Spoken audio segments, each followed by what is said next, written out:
This channel is for entertainment purpose. We do not support any spiritual or superstitious activities. ये channel मनोरंजन के उद्देश्य से है। हम किसी भी आध्यात्मिक या अंधविश्वासी गतिविधि का समर्थन नहीं करते हैं। गांव कंजिका एक शांत और हरा भरा गांव था।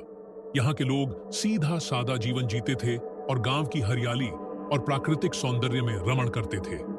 गांव के पास एक घना जंगल था जिसे लोग भूतिया जंगल के नाम से जानते थे।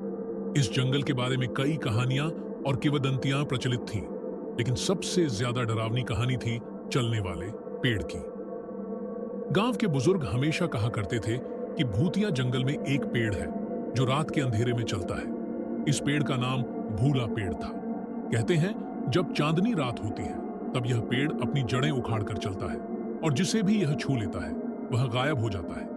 इस पेड़ के चलते लोग रात में जंगल के पास जाने से डरते थे। गांव के कुछ निडर बच्चे अजय, विनय और सीमा इन कहानियों को महज अफवाह मानते थे। वे तीनों दोस्त थे और हमेशा नई नई जगहों पर घूमने और रोमांचक गतिविधियां करने के शौकीन थे। एक दिन उन्होंने तय किया कि वे इस भूतिया जंगल में जाएंगे और इस रहस्य का पर्दाफाश करेंगे। क्या तुम लोग सच में जंगल में जाना चाहते हो? सीमा ने संकोच करते हुए पूछा। हाँ, क्यों नहीं? हम पता करेंगे कि यह भूला पेड़ वाकई में है या सिर्फ एक मिथक है, अजय ने उत्साह से कहा। विनय ने भी हामी भरी। हमें डरने की कोई जरूरत नहीं है, हम सच्चाई का पता लगाएंगे। चांदनी रात थी।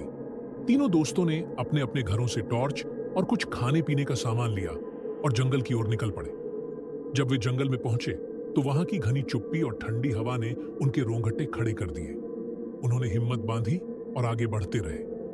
जंगल में थोड़ी दूर जाने पर उन्हें कुछ अजीब आवाजें सुनाई दी। ये आवाजें किसी भारी चीज के चलने की थीं। ये क्या हो सकता है? विनय ने दबी आवाज में पूछा। शायद ये वही भूला पेड़ है, अजय ने धीरे से कहा। हमें सावधानी से आगे बढ़ना चाहिए। थोड़ा आगे बढ़ने पर उन्हें एक विशाल पेड़ दिखा। यह पेड़ बाकी पेड़ों से काफी अलग था। उसकी जड़ें जमीन से बाहर निकली हुई थी और वह हल्का हल्का हिल रहा था। यह देखकर तीनों के होश उड़ गए। यह सच में चल रहा है, सीमा ने डर से कांपते हुए कहा। अजय ने हिम्मत जुटाकर कहा, हमें इसे करीब से देखना चाहिए। शायद हम समझ सकें कि यह पेड़ क्यों और कैसे चलता है। जैसे ही वे पेड़ के करीब पहुंचे, अचानक पेड़ की जड़ें तेजी से हिलने लगी और वह पेड़ धीरे धीरे उनके तरफ बढ़ने लगा। तीनों ने तुरंत भागने का फैसला किया, लेकिन पेड़ की जड़ें इतनी लंबी थीं कि वे जल्दी ही उनके पास पहुंच गईं। जड़ें उनके पैरों को जकड़ने लगी। हमें कुछ करना होगा, नहीं तो यह पेड़ हमें भी गायब कर देगा, अजय ने चिल्लाया।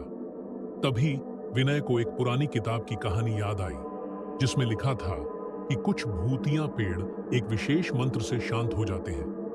सीमा, जल्दी से अपनी दादी से सुने हुए वह मंत्र दोहराओ जो वह हमेशा बताती थी, विनय ने जोर से कहा।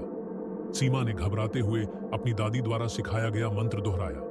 ओम नमः शिवाय, ओम नमः शिवाय, ओम नमः शिवाय। जैसे ही उसने मंत्र पूरा किया, पेड़ की जड़ें धीरे धीरे ढीली होने लगी और अंत में वे मुक्त हो गए। तीनों ने राहत की सांस ली और जल्दी से जंगल से बाहर निकल आए।